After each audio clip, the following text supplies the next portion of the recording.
قرآن مجید کا 3 سپارہ، اور اس کے اندر اللہ تبارک و تعالی نے اپنے بندوں سے کیا کچھ بات ارشاد فرمائی ہے، اس کے ضمن میں ایک مختصر سا خلاصہ۔ پہلی آیہ کریمہ میں اللہ کریم نے اس بات کا اظہار فرمایا ہے کہ بندے سارے میرے ہی ہیں، لیکن جب میں فضل کرتا ہوں تو کسی کو کسی پر فضیلت عطا کر دیتا ہوں۔ ارشاد فرمایا تلک الرسل، یہ رسولوں کی جماعت ہے، فضلنا بعضهم علی بعض، پر ہم نے بعض کو بعض پر فضیلت عطا کر دی۔ پہلی آیت 3 سپارے کی، رسول ہونے میں نبی ہونے میں سارے برابر ہیں، پر ہم نے بعض کو بعض پر فضیلت دے دی۔ فرمایا منہم من کلم اللہ ورفع بعضهم درجات، کیا خوبصورت انداز ہے۔ ارشاد فرمایا جا رہا ہے کہ ان میں سے کچھ ایسے ہیں جن سے اللہ نے کلام فرمایا ہے، اور بعض ایسے ہیں جنہیں اللہ نے درجوں میں اس سے بھی زیادہ بلندی عطا فرما دی۔ کوئی رہ فلک کو تیار گیا تے کوئی جا سدرات ہار گیا، ایک کالیاں زلفاں والا سی جڑا لنگر شاہ تو بھی پار گیا۔ انداز دیکھیے، فرمایا کچھ سے کلام کیا اور کچھ کو پھر میرے رب نے درجوں میں اور بلندی عطا فرما دی۔ اب اللہ جس کو بلندی عطا کرے وہ کتنی بلندی پہ گیا ہے اس کا کوئی اندازہ کر سکتا نہیں۔ تو میرے اللہ نے بھی نہ بات کھلی چھوڑ دی، فرمایا چلو حساب لگاتے رہو۔ اعلیٰ حضرت فرماتے ہیں کمان امکان کے جھوٹے نکتوں، تم اول اور آخر کے پھیر میں ہو، محیط کی چال سے تو پوچھو وہ کدھر سے آئے اور کدھر گئے تھے۔ وہ تو بات بڑی دور نکل گئی، تم ابھی تک اس چکر میں ہو کہ کہاں سے آئے اور کہاں گئے۔ محمد سر وحدت ہے، کوئی رمز ان کی کیا جانے، شریعت میں تو بندے ہیں حقیقت میں خدا جانے، اور نہ حلیمہ بھید کھلا ہے یہ، نہ مقام میں چونو چرا ہے یہ۔ تو خدا سے پوچھ وہ کون تھے تیری عظمتیں جو بڑھا گئے، لباس آدمی پہنا تو جہان آدمی سمجھا، وہ مزمل بن کے آئے تھے تجلی بن کے نکلیں گے۔ تو پہلی آیت میں ہی اللہ تعالیٰ نے اپنے انبیاء کی اور اپنے محبوب کی عظمت کو بیان فرمایا۔ پھر اللہ تبارک و تعالیٰ نے اس سے اگلی آیات کے اندر اپنی راہ میں خرچ کرنے کا حکم دیا، اور پھر آگے بڑھ کے نا اللہ تبارک و تعالیٰ نے اسی پارے میں وہ عظیم آیت ارشاد فرمائی جسے آیت الکرسی کہا جاتا ہے۔ آیت الکرسی میں اللہ تعالیٰ کی عظمتوں کا بیان ہے، شانوں کا بیان ہے، بلندیوں کا بیان ہے، اور اس کے کمال اختیار اور کمالات کا بیان ہے۔ اور یہ وہ خوبصورت آیہ کریمہ ہے آیت الکرسی۔ یہ حدیث آپ نے آج رٹ لینی ہے، یہ رٹ لینی ہے آپ نے حدیث، اور اتنی پکی رٹنی ہے کہ میرا مشورہ ہے کہ بچوں کے کانوں میں بھی بتانی ہے کہ یہ کام بھولنا نہیں۔ نبی پاک علیہ السلام نے فرمایا جو ہر فرض نماز کے بعد آیت الکرسی پڑھے گا نا، وہ مرنے سے پہلے پہلے جنت میں اپنا مقام دیکھ لے گا۔ اب اس سے بڑی فضیلت کیا ہوگی کہ مرنے سے پہلے پہلے۔ امام سیوطی علیہ رحمہ نے اس حدیث کو نقل فرمایا۔ اللہ کریم نے نا آیت الکرسی کے فوراً بعد ارشاد فرمایا لا اکراہ فی الدین، اس دین میں سختی کوئی نہیں۔ تو یا اللہ پھر کیا ہے؟ وہ جو کافر بڑا اعتراض کرتے ہیں نا کہ دین تلوار سے پھیلا ہے، تو دین ان لوگوں نے فوجوں کے ذریعے پھیلایا ہے۔ تو اللہ تبارک و تعالیٰ نے 3 پارے کی آیت نمبر 256 میں وضاحت فرما دی کہ دین میں کوئی جبر نہیں ہے۔ ہاں ہم نے صورتحال واضح کر دی ہے، حق بیان کر دیا ہے۔ اب جو بندہ انکار کرے گا اس حق کا وہ شیطان کے ساتھ ہے، اور جو ایمان لے آئے گا تو پھر اس نے ایک مضبوط چیز کو پکڑ لیا ہے، اور اس مضبوط چیز کو پکڑا ہے جس نے کبھی کھلنا نہیں ہے۔ فرمایا دین میں کوئی جبر نہیں، سختی نہیں، لیکن نا دل اللہ کے کنٹرول میں ہے نا سارے، تو اللہ اگر چاہے تو سارے کافروں سے کلمہ پڑھوا دے، لیکن رب فرماتا ہے میں تمہیں حق بتاؤں گا، مان لو گے تو جنت ہے، نہ مانو گے تو جہنم ہے۔ تو اس لیے جبر والی بات کوئی نہیں۔ آگے اللہ تعالیٰ نے نا اسی پارے میں ارشاد فرمایا کہ اے محبوب علم تر الی الذی حاج ابراہیم فی ربہ، یہ بھی ایک انوکھی فطرت ہے انسان کی جس کو اللہ تعالیٰ نے اس پارے میں بیان فرمایا۔ محبوب آپ نے اس شخص کی طرف نہیں دیکھا جو حضرت ابراہیم سے جھگڑا کر رہا تھا ان کے رب کے بارے میں؟ جھگڑا کیوں کر رہا تھا؟ ان آتاہ اللہ الملک، کیونکہ اللہ نے اسے ملک عطا فرمایا۔ اللہ نے بادشاہی دیا تو وہ اللہ کے معاملے میں جھگڑے کرنے لگ گیا، وہ کہتا ہے میں ہی رب ہوں۔ تو حضرت ابراہیم علیہ السلام نے فرمایا میرا رب تو وہ ہے جو زندہ کرتا اور مارتا ہے۔ تو بیوقوف نے دلیل کیا دی؟ نمرود کہنے لگا میں رب ہوں، تو فرمایا میرا رب وہ ہے جو زندہ کرتا اور مارتا ہے، تو کہتا ہے میں بھی زندہ کرتا ہوں مارتا ہوں۔ دلیل کیا ہے؟ ایک سزائے موت کا قیدی منگایا اور حضرت ابراہیم علیہ السلام کے سامنے کہنے لگا بھی تمہاری سزا کیا تھی؟ وہ کہنے لگا کل پرسوں پھانسی ہونے والی تھی۔ کہنے لگا جاؤ تم آزاد ہو۔ کہنے لگا دیکھ لو میں نے زندگی دے دی نا، حالانکہ یہ پرسوں مر جاتا۔ اور ایک بے گناہ کو پکڑا، تلوار ماری اور قتل کر دیا۔ کہنے لگا دیکھو میں بھی تو زندگی اور موت دیتا ہوں۔ اب حضرت ابراہیم اس کی اس دلیل پر اعتراض کر سکتے تھے، آپ نے خاص غور کرنا ہے بات پہ۔ اعتراض کر سکتے کہ تو پاگل ہے، زندگی تو یہ ہے نا کہ جس کو تلوار سے مارا ہے اسے اٹھا کے دکھا، یہ اعتراض ہو سکتا تھا۔ لیکن جب کوئی بیوقوفوں جیسی دلیل دے نا، تو علم مناظرہ کا اصول یہ ہے کہ پھر اسے اس کی زبان میں جواب دیا جاتا ہے، پھر اسے یعنی پھر اس کو یہ نہیں آپ کہیں گے کہ یہ تو نے کیا کیا۔ اب جس طرح کا منہ ہوگا تھپڑ بھی، یہ بزرگوں کی مثالیں ہیں نا، تو اس نے کہا جی دیکھو میں نے بھی بندہ ایک زندہ کر دیا ایک مار دیا ہے۔ اب یہ اس کی بیوقوفوں جیسی دلیل تھی، لیکن چونکہ بندہ ہی بیوقوف تھا تو اس کی اس کو سمجھ نہیں آنی تھی، تو حضرت ابراہیم نے دلیل بدل لی اور آپ فرمانے لگے چلو پھر اگر یہی بات ہے تو میرا رب وہ ہے جو سورج کو مشرق سے نکالتا ہے اور مغرب میں غروب کرتا ہے۔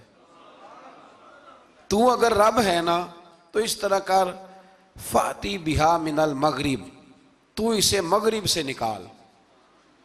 چل یہ تو نے زندہ مردہ کر کے دکھا دیا نا، تو مغرب سے نکال۔ فبہت الذی کفر، تو کافر پریشان ہو گیا اس لیے کہ وہاں سے نکال سکتا نہیں تھا۔ تو جب آپ کسی سے گفتگو کرتے ہیں نا تو الجھے نہیں، بات ایسی کریں جس کا کوئی جواب موجود نہ ہو۔ یہاں مفسرین نے ایک بڑی شاندار بات لکھی ہے۔ مفسرین کہتے ہیں کہ اگر وہ یہ کہہ دیتا نا یہاں پہ، کیونکہ بیوقوف تھا نا کہہ نہیں سکا، اگر کہہ دیتا نا کہ مشرق سے تو میں نکالتا ہوں، تو آپ اپنے رب سے کہیں وہ مغرب سے نکالے، تو مفسرین کہتے ہیں اگر حضرت ابراہیم فرما دیتے نا تو رب کریم نے سورج مغرب سے بھی نکال دینا تھا، لیکن فبہت الذی کفر، وہ یہیں پہ نہ رہ گیا۔ اللہ کے بندے ہیں نا، امام اعظم ابو حنیفہ رحمت اللہ علیہ کے سامنے ایک دہری آ گیا، وہ کہتا تھا کہ ساری مخلوق خود بخود بنی ہے۔ تو امام صاحب نے بھی علم مناظرہ کے ساتھ اس کے ساتھ گفتگو کی، وہ کہنے لگا جی خود بن گیا سارا کچھ۔ تو امام صاحب کہنے لگے چل چھوڑ کل بات کریں گے تیرے ساتھ۔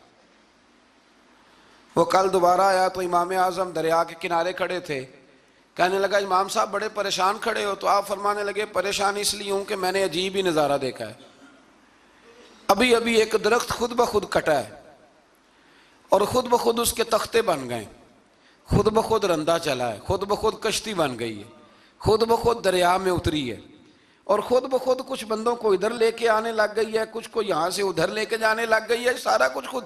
وہ کہنے لگا حضور سیانے بیانے بندے ہیں، کبھی کشتی بھی خود بخود بنی ہے، کبھی بندے خود بخود ادھر سے ادھر بھی گئے ہیں۔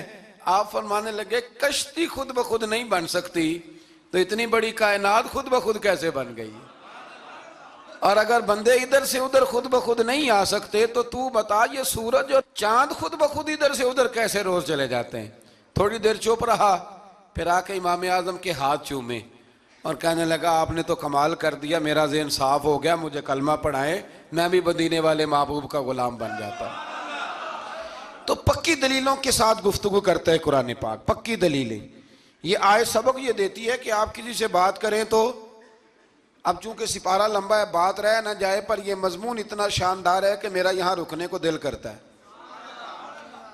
وہ ہمارا نظریہ یہ ہے کہ امام کے پیچھے سورۃ فاتحہ نہیں پڑھنی، اگرچہ جو پڑھتے ہیں اس پر کوئی سخت فتویٰ نہیں ہم دیتے، بعض آئمہ پڑھتے ہیں، لیکن سمجھانے کے لیے امام اعظم ابو حنیفہ رحمۃ اللہ علیہ کی رائے ہے کہ امام کے پیچھے سورۃ فاتحہ نہیں پڑھنی۔ ہمارے پاس دلیل ہے، قرآن کہتا ہے جب قرآن پڑھا جائے تو خاموشی سے سنو، اور حضور کا فرمان موجود ہے مصنف ابن ابی شیبہ میں کہ امام کی قرات ہی مقتدی کی قرات ہے۔ بزرگ کہتے ہیں کہ دلیل اس طرح کی دو کہ سامنے والے کے ذہن تک بات پوری اتر جائے، آپ اسے سمجھا پائیں۔ امام صاحب نے جب یہ بات ارشاد فرمائی تو کچھ لوگ آپ سے مناظرہ کرنے آ گئے، 15-20 لوگ تھے، ایک ادھر سے بولتا پڑھنی چاہیے صورت امام کے پیچھے، ایک ادھر سے بولتا پڑھنی چاہیے، ایک ادھر سے بولتا۔ تو امام اعظم ابو حنیفہ فرمانے لگے تم سارے پڑھے لکھے لوگ ہو، یہ گفتگو کا طریقہ ہے؟ اس طرح بات کرتے ہیں کسی کے سامنے؟ میں اکیلا ہوں اور تم 15 لوگ ہو، کوئی ادھر سے بولتا ہے کوئی ادھر سے بولتا ہے، طریقہ کرو کوئی بات کا۔ وہ چپ کر گئے، کہنے لگے ویسے ٹھیک تو ہے، ہم تو غیر مہذب ہو گئے۔ تو امام صاحب کہنے لگے ایک بندے کو منتخب کرو، وہ میرے سامنے آئے۔ انہوں نے ایک بندہ منتخب کر لیا، وہ کہنے لگا جناب یہ ہمارا نمائندہ ہے، یہ اگر جیت گیا تو ہم سارے جیت گئے، یہ اگر ہار گیا تو ہم سارے۔ تو امام صاحب کہنے لگے کیوں منتخب کیا؟ کہنے لگے جی سارے بولیں گے تو سمجھ نہیں نہ آئے گی کوئی کیا کہہ رہا ہے، کوئی کیا کہہ رہا ہے، کوئی کہاں ہے کوئی کہاں ہے۔ تو امام صاحب کہنے لگے میرا بھی مسئلہ یہی ہے، ایک الحمدللہ رب العالمین پہ ہے اور دوسرا صراط الذین انعمت علیہم پہ ہے۔ تو میں بھی کہہ رہا ہوں کہ جو امام آگے لگا لیا نا اس پر اعتبار کرو، اس پر اعتبار کرو۔ تو دلیل وہ دیں کہ جو دلیل سامنے والے کے ذہن میں اتر جائے۔ چلیں جی تھوڑا آگے چلتے ہیں۔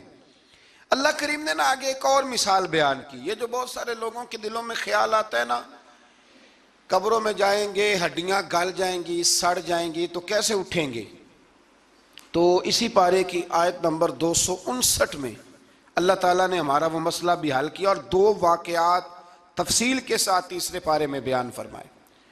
اللہ کریم فرماتے ہیں کہ کیا آپ نے اس شخص کو نہیں دیکھا کہ جو ایک ایسی بستی پر سے گزرا وَهِيَ خَاوِيَةٌ عَلَىٰ عُرُوشِهَا، جو اپنی چھتوں کے بل گری پڑی تھی، یعنی بستی تباہ ہو گئی تھی۔ وہ آدمی وہاں سے گزرا، وہ حضرت عزیر علیہ السلام تھے۔ بہت سارے مفسرین کے نزدیک بعض نے یہ لکھا ہے کہ چونکہ یہاں اللہ نے کسی کا ذکر نہیں کیا تو ہم بھی کسی کو مخصوص نہیں کرتے، لیکن کثیر کی تعداد یہ ہے کہ حضرت عزیر تھے۔ آپ گزرے ایک بستی میں تو آپ نے دیکھا کہ وہ بستی تباہ حال ہو گئی ہے اور زمین پلٹ دی گئی ہے، چھتوں کے اوپر لوگ مرے ہوئے پڑے ہیں۔ تو آپ کے دل میں خیال آیا کہ یا اللہ تو انہیں کیسے زندہ کرے گا بعد موتہا، مرنے کے بعد۔ خیال آیا، اللہ کریم نے نا انہی پہ موت طاری کر دی، حضرت عزیر علیہ السلام پہ۔ ان کے پاس تھوڑا سا کھانا تھا، ایک گدھا تھا، درخت کے نیچے لیٹ گئے گدھے کو باندھ کے۔ اللہ تعالیٰ نے ان پر نیند طاری کی اور وہ 100 سال تک سوتے ہی رہے۔ وہ بے آباد بستی آباد ہو گئی، وہاں شہر آباد ہو گیا، دنیا آباد ہو گئی، زمانہ آباد ہو گیا۔ آپ جب سوئے تو آپ کی عمر مبارک 40 سال تھی، 100 سال کے بعد اٹھے، ثم بعثا، جب اٹھے قال کم لبثت، اللہ نے فرمایا کتنی دیر سوئے؟ قال لبثت یوما او بعد یوم، کہنے لگے یا ایک دن سویا ہوں یا دن کا تھوڑا سا حصہ۔ تو رب کریم نے فرمایا نہیں، آپ تو 100 سال تک سوئے رہے۔ فرمایا وہ دیکھو ذرا گدھے کی طرف، وہ گدھا جو تھا نا ان کا وہ گل سڑ گیا، ہڈیاں بکھر گئیں، اور وہ جو کھانا تھا نا پھل تھے، شربت تھا، سالن تھا، اس کا حال یہ ہے کہ لم یتسنہ، وہ باسی بھی نہیں ہوا۔ یہ ہے میرے رب کی قدرت، جس نے پہلے گل سڑ جانا تھا وہ باسی بھی نہیں ہوا، اور وہ گدھا اس کی ہڈیاں بھی بکھر گئیں۔ تو رب کریم نے فرمایا سمجھ آئی ہے میں مردے کیسے زندہ کروں گا؟ عرض کی یا اللہ ایسی سمجھ آئی ہے جو کبھی بھولے گی بھی نہیں۔ 100 سال تک سوئے رہے۔ یہ بڑا لطیف واقعہ ہے۔ حضرت عزیر علیہ السلام اٹھ کے نا تو اپنے گھر گئے تو کوئی پہچانتا ہی نہیں تھا۔ ایک بوڑھی اماں جس کی عمر بہت زیادہ ہو گئی تھی اس کو جا کے سلام لی تو آپ فرمانے لگے اس اماں سے یہ عزیر کا گھر ہے؟ تو اماں فرمانے لگی ہاں ہے تو عزیر کا، لیکن وہ تو 100 سال پہلے غائب ہوئے، دوبارہ آئے ہی نہیں۔ آپ فرمانے لگے اماں میں ہوں عزیر۔ اماں کہنے لگی کہ عزیر کی تو ہر دعا قبول ہوتی تھی، اگر آپ عزیر ہیں نا تو دعا کریں، میری ٹانگیں جواب دے گئی ہیں، آنکھوں سے نظر نہیں آتا، آپ دعا کریں، اگر آپ واقعی عزیر ہیں تو اللہ مجھے شفا دے دے گا۔ تو حضرت عزیر نے دعا کی تو رب نے انہیں شفا دے دی۔ حضرت عزیر کی عمر اس وقت بھی 40 سال تھی۔ حضرت عزیر کی عمر جب گئے تب بھی، واپس آئے تو، اور حضرت عزیر کا بیٹا ان سے ملا تو اس کی عمر 118 سال تھی، پوتے بھی بوڑھے تھے۔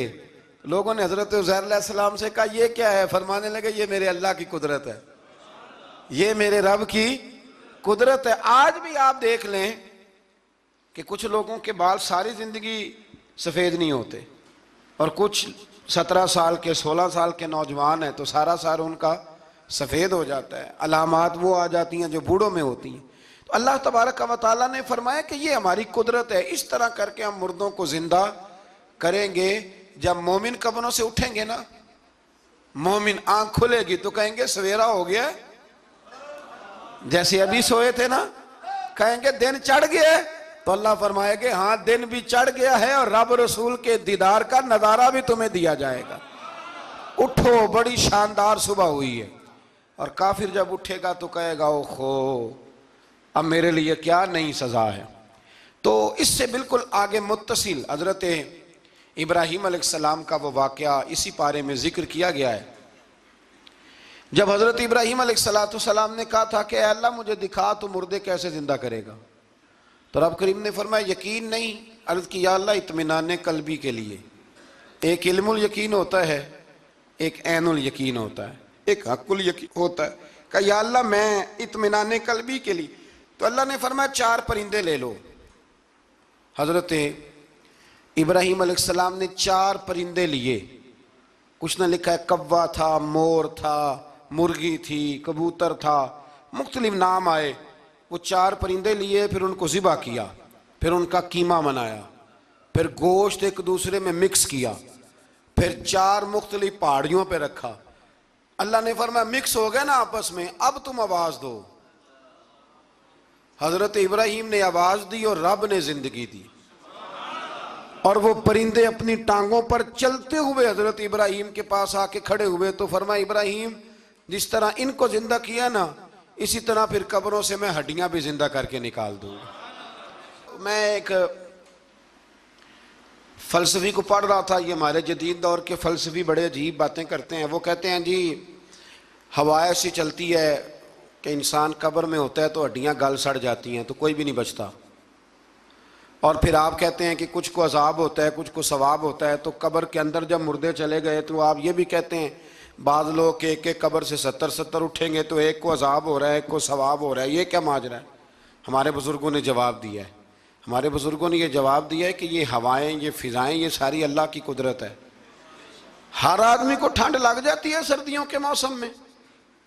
میں نے کچھ ایسے بندے دیکھے ہیں، بلکہ کوئی مجھے کہے گا تو میں دکھا دوں گا، ساری سردیاں سویٹر نہیں پہنتے، پھر فوت ہو جاتے ہیں۔ اور کئیوں نے 6 پہنے ہوتے ہیں، پھر بھی دانت کے ساتھ دانت بج رہا ہوتا ہے، وہ کہتے ہیں توبہ توبہ بڑی ٹھنڈ ہے۔ یہ بھائی آب و ہوا ایک ہی ہے، لیکن وجود کے اثر قبول کرنے کے معاملات بھی اور ہی ہے۔ یہی معاملہ قبر میں ہوگا۔ دیکھیں نا حضرت عزیر علیہ السلام کے گدھے نے بھی آب و ہوا لکھی اور کھانے نے بھی، تو گدھا گل سڑ گیا پر کھانا گلا سڑا۔ دوسری بات یہ کہ قبر میں بندے اکٹھے ہیں تو کسی کو عذاب تو کسی کو ثواب۔ تو امام جلال الدین سیوطی رحمۃ اللہ علیہ فرماتے ہیں 2 بھائی اگر ایک پلنگ پہ سوئے ہوں تو ایک خواب میں لاہور ہوتا ہے دوسرا پشاور ہوتا ہے، سوئے کہاں ہوتے ہیں؟ اکٹھے ایک پلنگ پہ۔ وہ ایک کہتا ہے میں رات کو لاہور تھا، اور دوسرا کہتا ہے نہیں تو غلط کہہ رہا ہے میں تو پشاور تھا، تو ہوتے کہاں ہیں؟ تو اگر ایک جگہ پہ آپ موجود ہیں اور اللہ تبارک و تعالیٰ نے آپ کو روحانی طور پر کہیں کا کہیں پہنچا دیا ہے، تو اسی طرح قبروں میں بھی اگر کسی کو عذاب ہوگا تو ہو ہی جائے گا، اللہ معاف کرے، اور اگر کسی پہ رحمت ہوگی تو وہ بھی انشاءاللہ ہو ہی جائے گی۔ تھوڑا سا آگے بڑھتے ہیں۔ پھر اللہ تبارک و تعالیٰ نے نا اپنی راہ میں خرچ کرنے کی بات ارشاد فرمائی۔ فرمایا اگر تم میری راہ میں خرچ کرو گے تو میں تمہیں 700 گنا کر کے واپس کروں گا۔ اللہ کی راہ میں خرچ کریں گے تو کتنا ملے گا؟ یہاں بھی معاملہ یقین کرنے کا ہے۔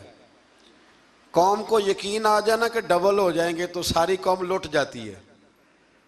اگر اتنا یقین ہو جائے نا ڈبل ہو جائیں گے تو لٹ جاتی ہے. تو اگر یہ بھی یقین ہو جائے نا کہ 700 گنا ہو جائیں گے تو پھر بھی میرا خیال یہ ہے کہ قوم لٹنے کو تیار ہو سکتی ہے. لیکن وہاں لٹ کے برباد ہوتے ہیں. رب رسول کے رستے میں لٹیں گے تو آنے والی نسلوں کو بھی اللہ آباد فرما دے گا, اللہ آباد کر دے گا آنے والی نسلوں کو.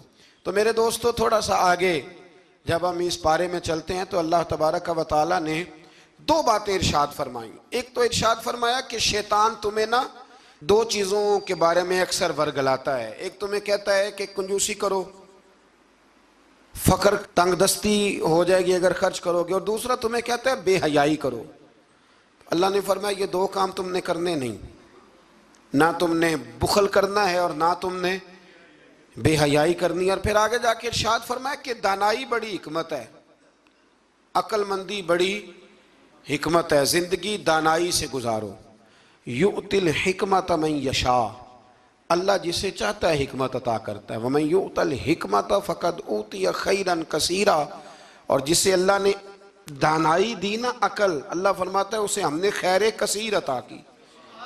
کام سارے ہی ہو جاتے ہیں پر جو عقل کے ذریعے کیا جائے نا, شیخ سعدی نے کہا تھا اگر تیرے پاس 1 من علم ہے نا تو 10 من عقل کی بھی ضرورت ہے, پھر وہ علم آگے پہنچتا ہے. 10 من 1 من شعور کے ساتھ, دانائی کے ساتھ. میرے نبی کریم علیہ السلام نے نا بڑی دانائی کے ساتھ دین پھیلایا ہے, بڑی حکمت کے ساتھ, بڑی خوبصورتی کے ساتھ. حضور نے, ایک شخص نے آگے کہا یا رسول اللہ صلی اللہ تعالی علیہ وسلم میں 5 نمازیں نہیں پڑھ سکتا, 2 پڑھوں گا. تو صحابہ کہتے ہیں ہمارے دل میں خیال آیا کیسے اجازت ملے گی, نماز تو فرض عین ہے, ہر نماز کی ہر رکعت کا ہر سجدہ فرض ہے, اور یہ پوری 3 نمازوں کی چھٹی مانگ رہا ہے. لیکن حضور نے حکمت سے دین پھیلایا, دانائی سے. مسند امام احمد بن حنبل میں موجود ہے, حضور نے فرمایا اگر 2 نمازیں پڑھو گے 3 نہ پڑھو گے تو کلمہ تو پڑھ لو گے نا دل سے. حضور پڑھ لوں گا, فرمایا چل تو 2 ہی پڑھ لینا, کلمہ پڑھ صحیح. حضرت ابو ہریرہ کہتے ہیں اس نے 3 نمازوں کی چھٹی کی شرط پر کلمہ پڑھا, ابھی پورا ہفتہ نہیں ہوا تھا کہ اس نے 5 نمازیں کیا تہجد بھی شروع کر دی. اس شخص نے پھر اشراق اور چاشت بھی پڑھی, وہ ساری رات مصلی پہ بھی بیٹھا. لہٰذا دانائی کے ساتھ. گھر بھی آپ کا حکمت سے چلے گا, دانائی سے چلے گا, دکان بھی آپ کی حکمت اور دانائی سے چلے گی. تو مسلمان اس کو نہیں کہتے جو جذباتی ہو جائے, جو فٹافٹ مرانے پہ اتر آئے, اس کو کہتے ہیں جو بڑی دانائی کے ساتھ حکمت کے ساتھ چیزوں کو لے کے آگے بڑھتا ہے. پھر اللہ تبارک و تعالیٰ نے نا 5ویں سے 6ٹھے رکوع میں سود کی حرمت بیان کی, اور اللہ کریم نے فرمایا کہ یہ جو لوگ کہتے ہیں نا کہ سود بھی تجارت کی طرح ہی ہے, یہ بھی تو کاروبار ہی ہے, فرمایا قیامت کے دن یہ اس طرح کھڑے کیے جائیں گے جس طرح کسی کو شیطان چھو لینا. شیطان چھوتا ہے تو وہ آدمی یوں ہو جاتا ہے جیسے پاگل ہو گیا ہے. تو ان لوگوں کو جو سود اور کاروبار کو ایک کہتے ہیں, انہیں بھی قیامت میں پاگلوں کی طرح کھڑا کیا جائے گا. اور پھر اللہ تعالیٰ نے حکم دیا, فرمایا سود چھوڑ دو جو باقی رہ گیا ہے, اس سے جان چھڑا لو. اور اگر تم نے ایسا نہ کیا فَإِن لَمْ تَفْعَلُوا, اگر تم نے ایسا نہ کیا فَأْذَنُوا بِحَرْبٍ مِّنَ اللَّهِ وَرَسُولِهِ, پھر اللہ اور اس کے رسول سے جنگ کرنے کے لیے تیار ہو جاؤ. طویل ترین آیت قرآن مجید کی, آیت نمبر 282. اس میں اللہ تعالیٰ نے فرمایا جب بھی تم نے لین دین کرنا ہے اسے لکھنا ہے. ایک لفظ سے نا مجھے تو کئی دفعہ چڑی ہو جاتی ہے, وہ لفظ ہے کہ مجھے اعتبار ہے. میں کہتا ہوں کہ وہ والدین بڑے ظالم ہیں جو کہتے ہیں مجھے جوان بچی اکیلی کالج جاتی ہے تو مجھے اعتبار ہے. جوان بچے کو 10-20 ہزار روپیہ جیب میں ڈال کے گلی میں بھیج دیتے ہیں اور کہتے ہیں مجھے اعتبار ہے. اسی طرح وہ لوگ بھی بڑے ظلم کرتے جو اپنے بھائی کے ساتھ لین دین کرتے ہیں, تحریر نہیں کرتے اور کہتے ہیں مجھے اعتبار ہے. اللہ کو بھی تو اعتبار ہے نا اپنے بندوں پہ. تو رب فرماتا ہے میرے بندو جب لین دین کرو تو اسے لکھ لو. یہ قرآن کا حکم ہے, یہ میرے رسول کی سنت ہے, یہ میرے نبی کا طریقہ ہے. جب بھی لین دین کریں اسے تحریر کریں, اسے طے کریں, اچھے طریقے سے نوٹ کریں, تاکہ وہ کسی جگہ پہ جا کے بھی کوئی معاملہ بھی کمزوری کا باعث نہ بنے. تو اس آیہ کریمہ میں اللہ کریم نے یہ بھی ارشاد فرمایا کہ للہ ما فی السماوات و ما فی الارض، آگے جا کے فرمایا کہ زمین آسمان میں جو کچھ بھی ہے ان سب کا مالک اللہ ہے. ہمیں اللہ نے جو کچھ دیا نا وہ استعمال کرنے کے لیے دیا ہے. اگر ہم مالک ہوتے تو قیامت میں حساب نہ دیتے. مالکوں نے کبھی حساب نہیں دیا، حساب تو منشی دیتے ہیں. اللہ نے ہمیں استعمال کرنے کے لیے چیزیں دی ہیں، اس لیے اللہ فرماتا ہے ثم لتسألن یومئذ عن النعیم، قیامت میں نا میں تم سے ایک ایک نعمت کے بارے میں سوال کروں گا. تو یہ ساری امانتیں ہیں اللہ کی. جتنا کچھ ہمارے پاس ہے، وہ کوئی بھی صلاحیت ہو، کوئی بھی قوت ہو، تو اس کو صحیح صحیح استعمال کریں امانت کو. پھر میرے عزیز، اللہ تبارک و تعالیٰ نے نا اس سورہ مبارکہ کے آخر میں ہمیں ایک دعا سکھائی ہے. وہ بڑی شاندار دعا ہے. ہر چیز طلب کرتی ہے کہ اس کو پڑھا جائے، دیکھا جائے، پر اس دعا کے آخری لفظ یہ ہیں واعف عنا، اللہ ہم سے درگزر فرما. اور آخری لفظ یہ ہیں کہ واغفر لنا، اللہ ہمیں بخش دے، وارحمنا، اور اللہ ہم پہ رحم فرما، اس لیے کہ انت مولانا، تو ہی ہمارا مددگار ہے. فانصرنا علی القوم الکافرین، اللہ کافروں کے مقابلے ہمیں ہماری مدد فرما. تو پھر آگے سورہ آل عمران شروع ہوتی ہے. سورہ آل عمران کے بالکل ابتدا میں اللہ کریم نے فرمایا کہ قرآن پاک میں دو قسم کی آیات ہیں. کچھ آیات بالکل واضح ہیں اور کچھ آیات ایسی ہیں کہ جو متشابہ ہیں، جن کو سمجھنے کی ضرورت ہے. تو فرمایا جن کے دلوں میں کجی ہے نا، کھوٹ ہے، وہ متشابہ آیات کے پیچھے جاتے. کچھ آیات بالکل واضح ہیں، کچھ کو سمجھنے کی ضرورت. تو دو لوگ قرآن پڑھ پڑھ کے فساد برپا کرتے ہیں، یہ وہ لوگ ہیں جو متشابہات کے پیچھے لگتے ہیں، واضح آیات کی طرف نہیں جاتے. ہمارے زمانے میں بھی ہم دیکھتے ہیں کہ قوم یہ جو واضح آیات ہیں ان پر عمل نہیں کرتی، بلکہ کچھ ایسی آیات، کچھ ایسی باتیں جن کو بڑی گہرائی اور گہرائی سے سمجھنے کی ضرورت ہے وہ لے کے آ جاتی ہیں. کہتے ہیں یہ فلسفہ بیان کریں. تو میں کہا کرتا ہوں جو سیدھی سیدھی چیزیں ہیں پہلے ان پہ عمل کر لو نا. نمازیں 5 فرض ہیں، وہ پہلے پڑھو نا. ماں باپ کی خدمت فرض ہے، وہ کرو. حق سچ بولو، حلال روزی کھاؤ، جو ہے وہ دیانتداری کا مظاہرہ کرو. تو یہ کام کرو نا. پھر آگے فلسفے میں بھی چلے جائیں گے، پھر منطق کی باتیں بھی چھیڑ لیں گے. تو جو واضح واضح چیزیں ان پر تو عمل کر لیں. وہ باریکیوں میں جانا، پہیلیاں جو ہے وہ بجھانا اور بڑی بڑی عجیب باتیں کرنا، ان سے نکلیں. اللہ تبارک و تعالی ہمیں سمجھنے کی توفیق عطا کرے. پھر اس سے آگے جا کے نا تو اللہ تبارک و تعالی نے اسی آیہ کریمہ کے اندر حضرت مریم کا ذکر فرمایا ہے. جناب مریم سلام اللہ علیہا اللہ تبارک و تعالی کی وہ پاک باز بندی ہیں جن کی ماں نے منت مانگی تھی کہ اللہ اگر تو مجھے بچہ دے گا نا تو میں وہ تیرے رستے میں دے دوں گی. یہ حضرت عمران علیہ السلام کی صاحبزادیاں جناب مریم اللہ کی ولیاں ہیں. عورت نبی ہو سکتی، یہ کیا ہیں؟ اللہ کی ولیہ. تو حضرت مریم جب وہ بچہ پیدا ہوا ان کی ماں نے منت مانگی تھی. یہ قرآن مجید ہے، یہ 3 پارہ ہے اور اس کی جو آیات ہیں وہ ہیں آیت نمبر 34-35. اس سے آگے جب آپ چلیں گے تو یہ سارا مضمون سورہ آل عمران میں آپ کو ملے گا. تو جب آپ کی ولادت ہوئی تو بیٹی پیدا ہو گئی.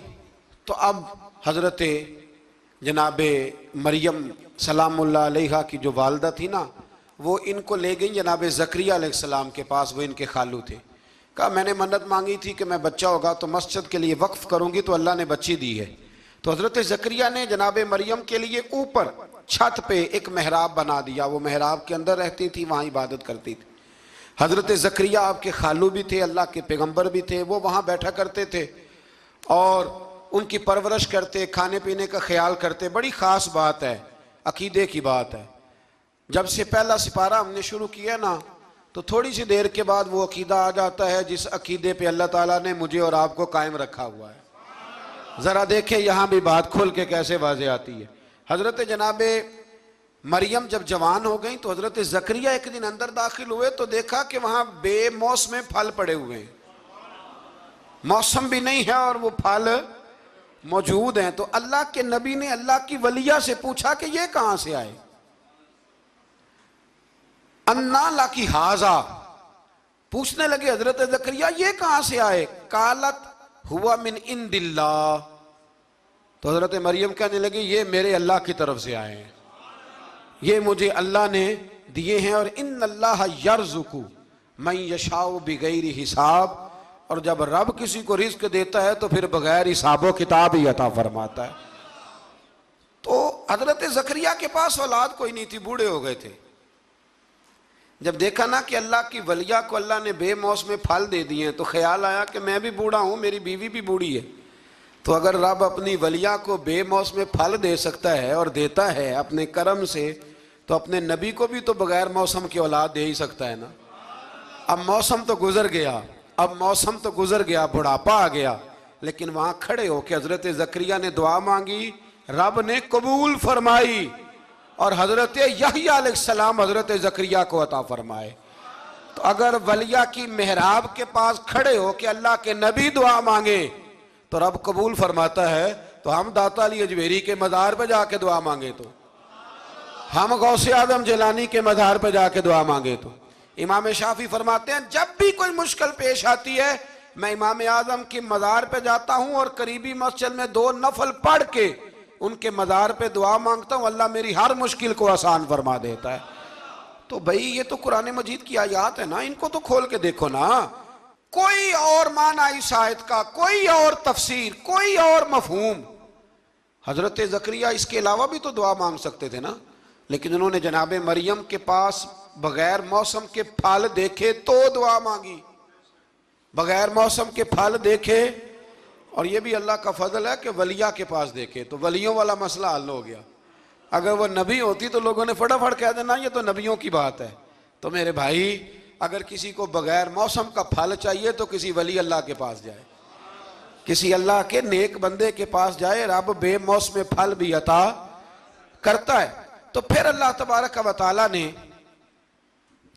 آگے جا کے نہیں آیات میں ارشاد فرمایا کہ ہم نے جناب مریم کو بغیر شادی کے بیٹا بھی عطا کیا، اور بیٹا بھی وہ عطا کیا کہ جو اللہ کے نبی ہیں، اور بیٹا بھی وہ دیا جنہوں نے پنگھوڑے میں باتیں کرنی شروع کر۔ یہ میری خواہش ہے کہ یہ آیتیں آپ نے ضرور پڑھنی ہیں، یہ آیت نمبر 39 اور 40، انہی پر میں بھی بات ختم کر رہا ہوں۔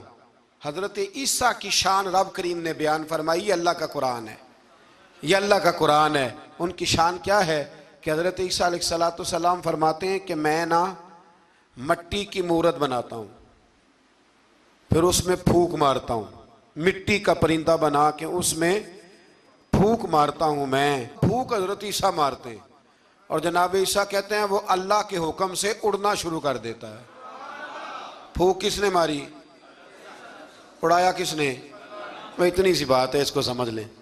حضرت عیسیٰ کہتے ہیں میں مٹی کی مورت بنا کے اس میں پھونک مارتا ہوں تو اللہ کے حکم سے زندہ ہو جاتی ہے، اڑنے لگتی ہے۔ حضرت عیسیٰ فرماتے ہیں میں تندرست کرتا ہوں مادر زاد اندھوں کو، لا علاج کوڑوں کو، اور میں مردے بھی زندہ کرتا ہوں، کرتا اللہ کی اجازت کے ساتھ ہوں۔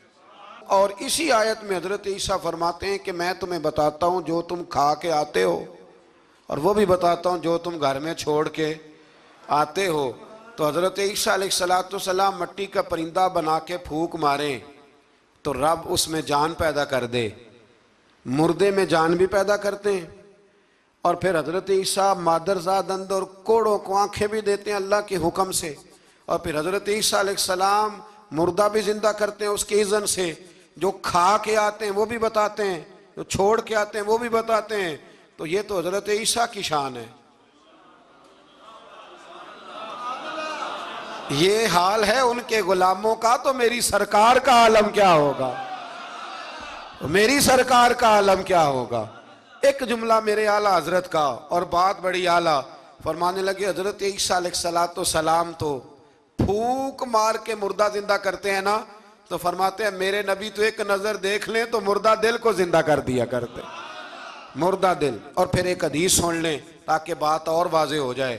حضور نے فرمایا علماء امتی کا انبیاء بنی اسرائیل، میری امت کے علماء بھی اسی طرح ہوں گے جس طرح بنی اسرائیل کے نبی ہوتے تھے۔ تو اگر حضرت عیسیٰ کے اندر یہ طاقت ہے تو میرے محبوب کے غلاموں میں بھی بڑی طاقت ہے۔